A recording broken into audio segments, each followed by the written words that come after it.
reboot. Oh, you know what? We did try with a call to Jose. We couldn't hear him. Right. That light is now green, Doug. Okay, Cody reported that the light is green. The DSP still shows is not connected.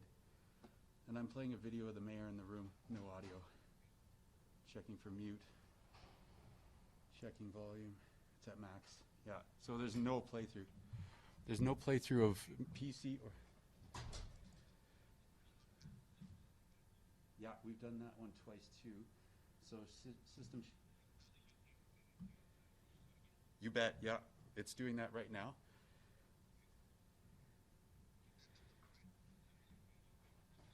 $10:30. Yes. Do we need to let people on the line know we're having technical difficulties? Okay, I'll keep setting that up. Okay, great, thank you. Could someone keep an eye on this? Yeah, I've got it. And we need to have that speakerphone ready just in case. And that'll be to connect to the other teams.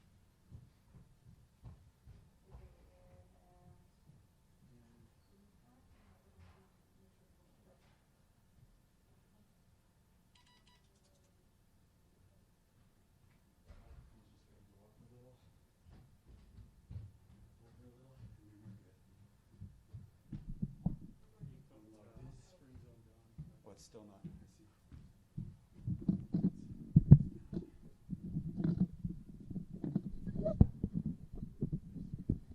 I don't know where you were. Were you in setup? No. Okay, I'll let you. Thank you. Setup. Oh, you're right. Sorry, I was, but advanced setup. Yeah, no connection to the DSP still. So we're going to go with backup. Thank you so much for your time, Joseph. All right. No worries. Appreciate your help. Cheers. Okay.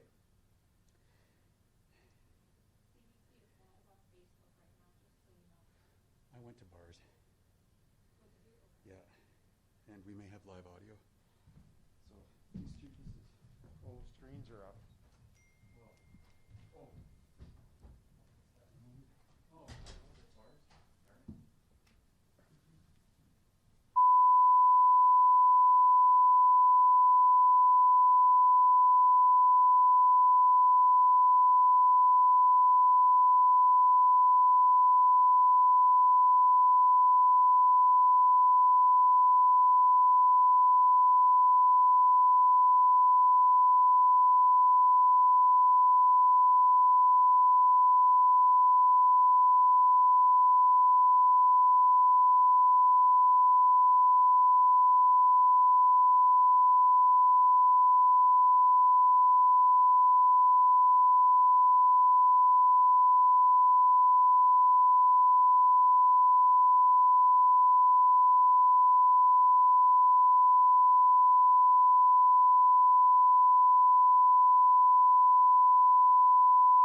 Good morning, everybody, and thank you for attending.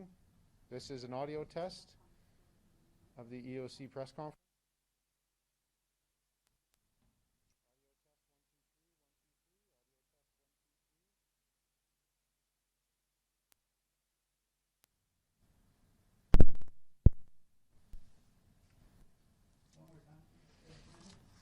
One, two, three. Audio test. 1, 2, 3. 1, 2, 3. Audio test. We're having a little bit of some audio issues. Just testing the audio. Testing the audio. That's good for you, Michelle?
This is an audio test of the EOC podium. Audio test of the EOC podium. Audio test 1, 2, 3, 4. Audio test 1, 2, 3, 4.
Well, good morning, everyone. Thank you for your patience. We had to sort out a few technical problems this morning. After all this time, this is the first time we've had any technical problems, but hopefully everything will work out fine. It's been a while since we've been together here in this room talking about where we are with COVID-19. Certainly the work has continued, but we thought it was important for us to come back together. And I'm going to start with something that is very hard to even process. Even though it feels like there's a light at the end of the tunnel, even though I will be setting my alarm and dialing in a big way to get my mom vaccinated starting at 8 o'clock tomorrow morning, things are not great. We're not out of the woods yet. And indeed, I'm going to share with you a pretty sobering fact. Since the last time we were we're standing here together in the Emergency Operations Center, we've lost 313 of our neighbors to this terrible virus. That's more than double the number of people who we had lost the last time I stood behind this podium. So in 2 months, we've lost a much larger amount of people than we lost in the 9 months previous, including what we thought was the height of the problem in the spring and then again in the fall. So we're not out of this yet.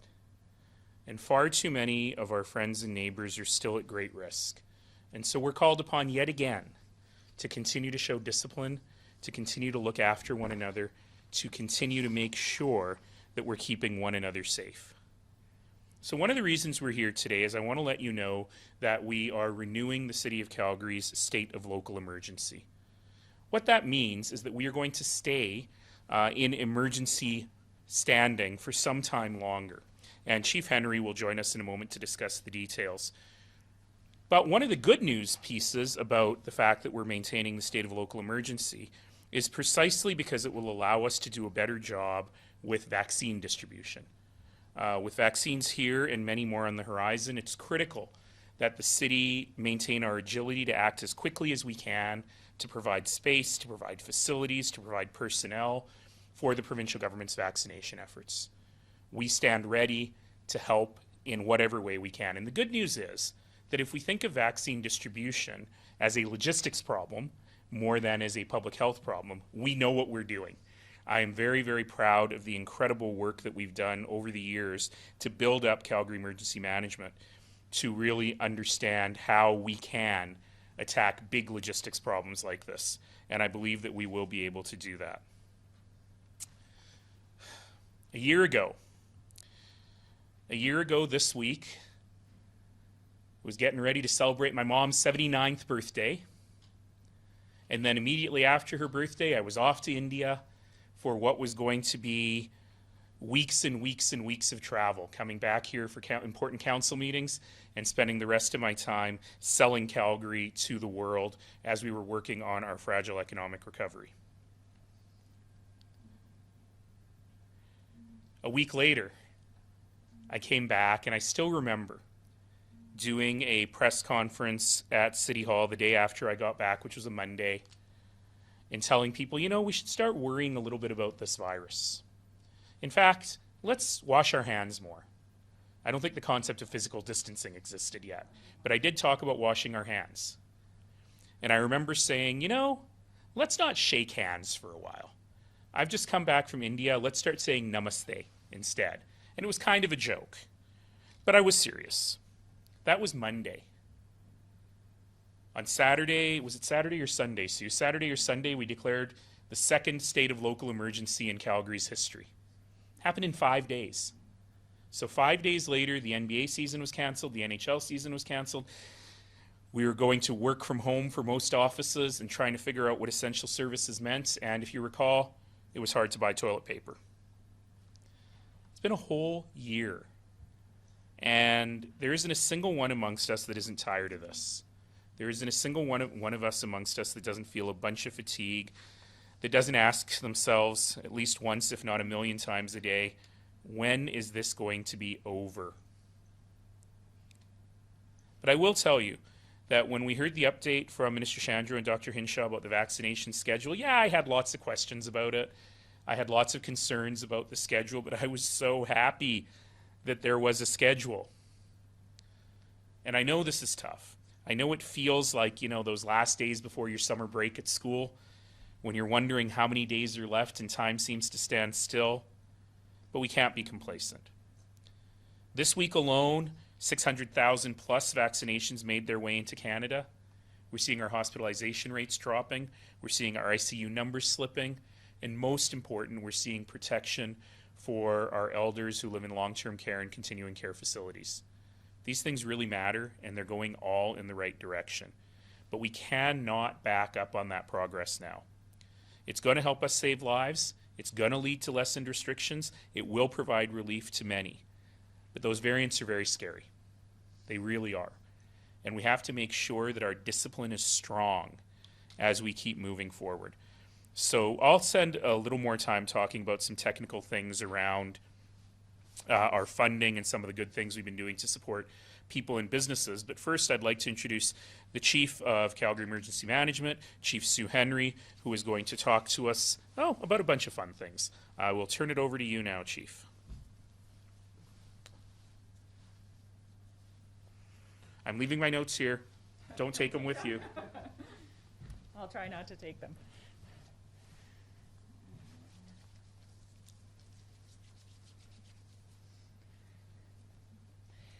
Thank you, Your Worship, and thank you for joining us today. The COVID-19 pandemic has required all levers of government to take rapid action to slow the spread of the virus and protect public health.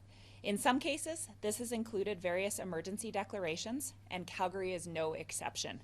On November the 25th, 2020, we declared a second state of local emergency due to the COVID pandemic, and today at 10:15, we renewed that declaration for 90 days. Our case counts are similar to where they were in late October, and we are still unsure how the variant will impact our case counts. The City of Calgary local geographic areas are still high in many different locations around the city. And as you know, there are many restrictions in place at the provincial level, and the province is still in a state of public health emergency. We want to ensure we are ready to support and partner with Alberta Health and Alberta Health Services with the vaccination planning and rollout. Declaring a state of local emergency provides us with a wide range of powers within our municipal boundaries. These powers allow the city to remain agile and responsive to emerging needs. They ensure prompt coordination of actions, all to protect the safety, health, and welfare of Calgarians. It continues to be one of the tools in our toolbox to support the response to the pandemic. On February 11th, we reopened select city recreation facilities. We've seen a high demand from our sports groups and individuals who are looking to book our facilities for one-on-one sports training and for minor sport group training in line with the public health orders. Based on this demand, the city will reopen additional facilities on February the 25th for one-on-one training and minor sport group training activities. These facilities are the Optimist and George Blunden Arenas, where you will see 2 ice sheets open, the Stu Hendry and Henry Vinnie Arenas with 2 ice sheets, and the Calgary Soccer Centre with 8 indoor artificial turf fields. These facilities can be booked for one-on-one training, but cannot be booked for games, league play, swim lessons, registered programs, individual workouts, or group exercise at this time. And again, that is in alignment with the provincial health orders.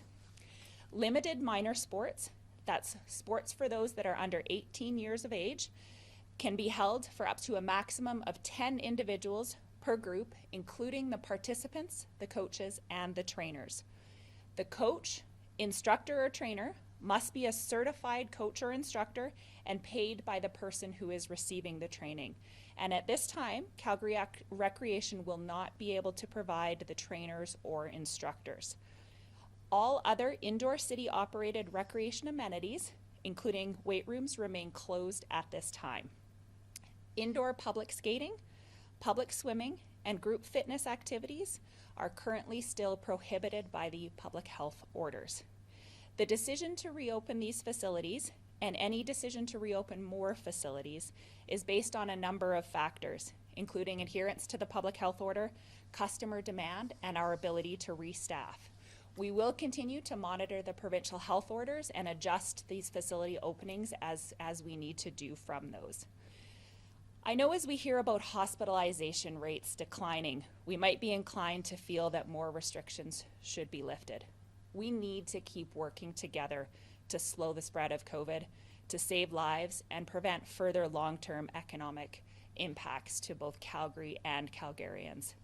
Please know that the city continues to focus on ensuring that critical services are delivered, making sure we continue to deliver those services safely to citizens, and we continue to work with our multiple agency partners to ensure that they all have what they need to be able to be there for Calgarians.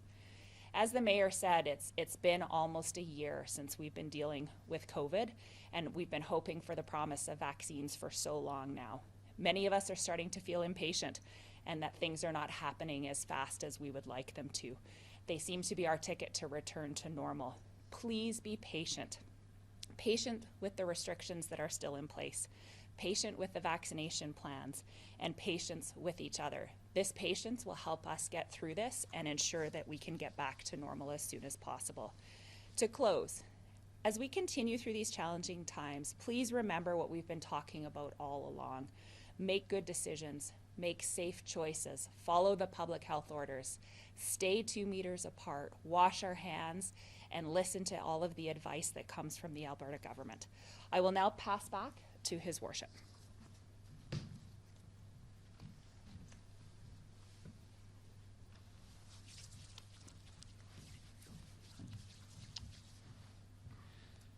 Well, thanks very much, Sue. And I want to chat a little bit about some money stuff and some political stuff, if I may. Yesterday, we announced that we were very pleased that the Government of Canada, through Western Economic Development Canada, has provided $1.5 million to the City of Calgary to aid in our COVID response. It really is about money that has to be spent quickly. In fact, it has to be spent before the end of March in order to be eligible. And so we looked at what opportunities would fit the bill and what things would make a huge difference for citizens right now. And so we're very grateful for the opportunity to do some important things around our business improvement areas and 6,000 local businesses, around getting more businesses online for free through Shop Here, and for helping to fund the inaugural Chinook Blast, which I'll talk a little bit more about in just a moment. I'm announcing today that our business improvement areas are receiving funding towards promotion and visitor experience. At least 400 businesses will have help in building their online marketplace through Shop Here, powered by Google. That's a fancy way of saying we're helping more businesses get online so that they can participate in the takeout and delivery market. And we have the inaugural Chinook Blast, and I'll just spend a little bit of time talking about that. So I had the chance to go to Chinook Blast last weekend. It was extraordinary. I felt for the first time in a year like I was in community with people and being very safe. There were thousands of people on the streets. Everyone was wearing a mask. People were being very careful, but they were also experiencing these amazing sound and light displays in the Chinook Blast Hub, which goes from City Hall to Eau Claire Market along Stephen Avenue and Barclay Mall or 3rd Street, as well as in some of the neighboring business improvement areas like Victoria Park and Kensington and so on. I really encourage you, it's on again this weekend, 6 to 9 p.m., Friday, Saturday, Sunday. I really encourage you to get out and take a look. It really is something to look forward to bring the family. Dress warm, it's all outdoors, there's no bathrooms, but it really is a magnificent thing. And I gotta tell you, I was excited about the impact it was having on the local businesses. I had a chance to talk to a couple of restaurant owners. Of course, they're operating very carefully, family cohorts only, 6 feet apart, wear a mask when you enter until you sit down, but they were packed. And they really felt that bringing more people downtown was helping their business a lot. So I encourage you to support these businesses regardless, but use Chinook Blast as an opportunity to do that. In addition, funding through the federal and provincial governments, which we're calling in Calgary CoFlex funding, it's a silly name, but it really is an opportunity for us to deal with very immediate issues that businesses are facing. And I'm pleased to announce today that through that funding, thanks to the Government of Canada and the Government of Alberta, we will be able to eliminate the business improvement fees for 2021 for all businesses within a business improvement area. So that is over 6,000 businesses, an average of $700 per business that they won't have to pay this year. That average is misleading because there's some that are very small and some that are very large. But it gives you a sense that this is just something to help out our Main Street retailers, our restaurants, our pubs, cafes, people run by Calgarians. That's why I've been advocating to the federal and provincial governments since we took our first actions about a year ago. But you know what? They need your support. Government's not getting them out of this. So I'm going to continue to encourage people to support local. I love that that message has gone so very far. You know, on Super Bowl Sunday, I ordered in from a local pub, and I love the fact that my nachos box had a big happy face on it that said, "Thank you for supporting local." And I really encourage everybody to continue to support local, to continue to support all of our businesses. Now, before we go to questions, there's something else that I need to say. Things are running in the right direction, but we've lost so many lives. And those variants are scary. And it's certainly okay to feel very uncertain about where we are right now. But I want to make something very, very clear, which is what we're doing here. The fact that we've kept the incalculable human loss as low as we have is because of everyone's actions. And I know it's frustrating for many of us to say we've been doing all the right things and we're seeing these idiots walking through the shopping mall putting other people at risk. We're seeing people who don't seem to understand the basic tenets of their own faith putting their congregations and other people at risk. So why am I doing all this work when these folks can get away with that? And I get it. I know that it is unbelievably frustrating. And I know it's even more frustrating when we see horrific scenes like we saw in Edmonton on the weekend, where they're not even hiding their white nationalism in those protests anymore. It's not at all about masks. We know what those torches mean. And I can see how incredibly frustrating it is for people who just want to do the right thing, who want to be committed to saving lives, to supporting our local economy, to standing united against the virus. And I want to remind you of something I've been saying since the very beginning. Everything we do is balancing public health, mental health, and economic health. And let's remember that our healthcare system, most of our healthcare system, runs at 100% capacity every single day. That's why there's wait lists for different procedures. If that health system becomes overwhelmed, the moment it does, the economic crisis that we have dwarfs anything that you've seen over 2020. And that's what we have to avoid. And we have to be able to get people vaccinated. We have to be able to win this race against the variants so that people are vaccinated before they truly take hold. And the only way we do that is with extraordinary discipline. And we've got to keep doing that every day. When I was at Chinook Blast on the weekend, and I saw people just wearing a mask without complaint. I've spent a lot of my time over the last many months visiting tons of schools. One of the nice things about COVID is I can do way more school visits because I'm not actually going to the school. I'm meeting them virtually, and I love that. And when I talk to those students, they always say the same thing. I say, what has COVID taught you? What have you learned in the last year? And they always say variants on the same thing. And I didn't even know little kids knew this word. But they always say something like, I've learned to be resilient. I've learned to savor what I've got. I've learned to be grateful for my family, and most of them are getting along better with their siblings, which surprised me. And to be grateful for everything I have. And I ask them, well, you have to go to school and wear masks all day. Is that horrible? And they say, I get to go to school. Why is this a bad sacrifice? Why is this hard? And they have completely been able to adapt to it. And I saw in Chinook Blast tons of that happening on the street as well. The city is filled with people who put their community first. And while we may have rocks falling from the sky and thunder, snow, which is weird, we still manage to move forward together in this community. And so let's keep doing that. As a mayor from Bratislava, Slovakia once told me, discipline is the best vaccine. So let's stay disciplined and let's keep up the fight. So with that, remember, it's in your own hands. Clean hands. Wash your hands, keep your distance, wear your mask, stay home sick. Clear heads. Don't let emotions get the best of you. Focus on what's before us and making sure every decision that we make individually and as families and as workplaces is with the public health and the mental health in mind. And of course, open hearts, be kind, always. So with that, we'll stop there and we'll take some questions and hopefully the technology will work. All right, operator, can you put through the first question?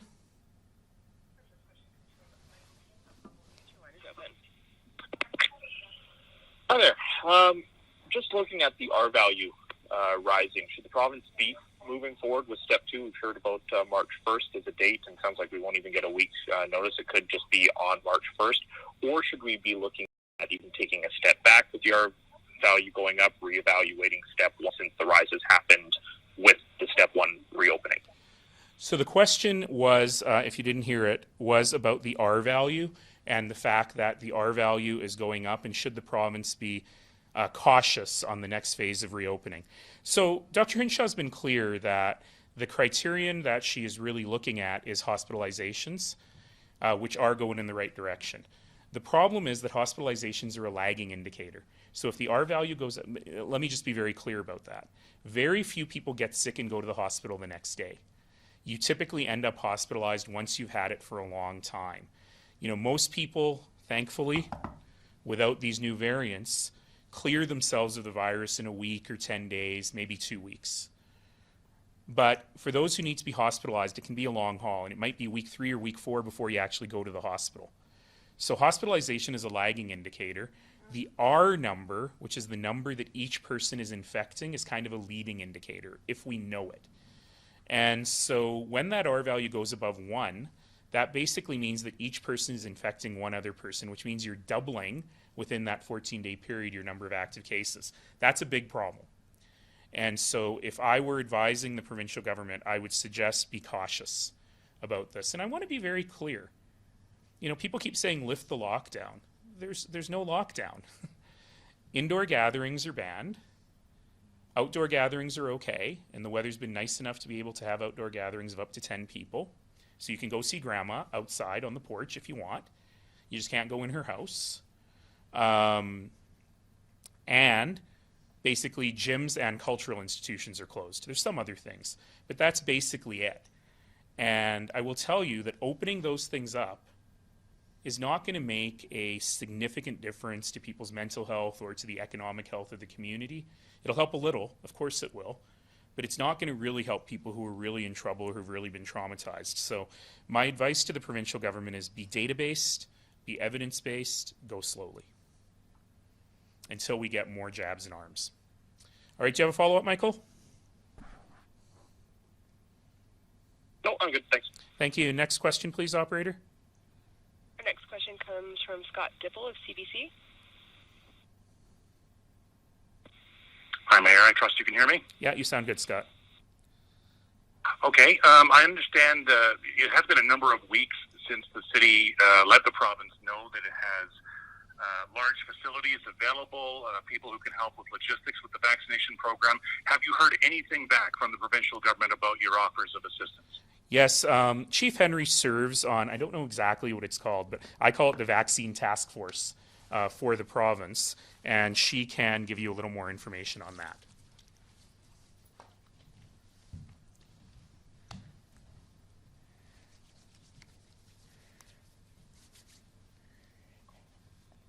Thank you for that question, and we are in constant contact with the province. We sit on a number of different task forces that are dealing with vaccinations. One of them is at the provincial level to understand how we can assist provincially. One of them is at the local level to understand, once we do have information from the province, what we can do with that information to make sure we're positioned to work quickly. And then one is with different emergency managers from across North America to take the lessons that they're learning from what they're doing in their communities to see if we can apply them. So as early as yesterday, we had conversations with the province around our offers of facilities. We're waiting on a supply issue to understand if and when they will reach out to the cities and the municipalities to have us help in that vaccination. And until that point, we are planning and standing ready to assist. Any follow-up on that? Given what you know about that part of the process, what time frame would you expect to hear from the province? Yes, we could use, that large rec center or that huge parking lot to assist in the program. Do you think that would come in the initial stages of the mass vaccination, or do you think it would be later? That's a great question around timing. And it's all dependent on the supply that's available from the federal government to the provinces. So we are hopeful that as that supply chain continues to ramp up, as soon as they're at a point where Alberta Health Services feels the need to have just additional logistics support to be able to get those vaccines into arms faster, that's when our networks will kick in to assist them. So it is a supply issue, and I'm not close enough to the supplies to understand exactly how that lays out, but we're hopeful that that'll happen shortly. Next question. Dave Kaiser, 660 News. Good morning. This for the mayor. Wondering, with the state of emergency renewal here, is there a default end date or a date where you sort of sit down and reconsider whether to extend it again or remove it? Thanks. Easy question to answer. The default is 90 days, and so we've signed it for 90 days. We may well be able to lift it earlier than that. We review it constantly, but that is the current default. Did you have anything to add to that, Sue? All right, do you have a follow-up? I've got a different question I also wanted to ask here. Sure, go ahead. Pretty dark rally in Edmonton this weekend. I was wondering if Calgary is prepared for that, and if we do see similar rhetoric, disturbances, health order violations, will you be directing CPS and bylaw to issue tickets, or would we see a response kind of similar to that of Edmonton's police service? Well, remember that politicians cannot direct the police to do anything. And I think that's a good thing. You don't want to live in a society where politicians do that. But the good news is we've got Chief Baklaitis here, and our Chief Bylaw Officer, so he can answer from bylaw's perspective. You didn't think I was going to let you get away without getting up here, did you? Come on up. Sorry, I might have to get you to repeat the question, please. Sure thing. So if we see a rally this weekend here in Calgary similar to that in Edmonton's, with tiki torches, people breaking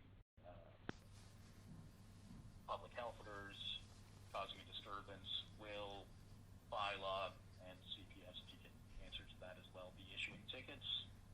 I think that's a safe assumption. I know our peace officers have been working very closely with Calgary Police Service over the last couple months when we saw increase in the number of protests. I was quite encouraged actually by the reduction in the number of individuals who are attending as of late, and even people that we've seen here in Calgary that have been protesting have been standing in groups of 10. So in some respects they're in compliance with the public health order, which is a positive. But we continue to work with our friends in the Calgary Police Service and monitor the situation and take enforcement action if necessary. Was there a follow-up question?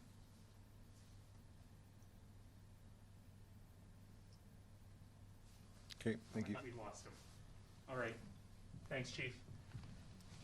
Operator, how many more questions have we got on the line?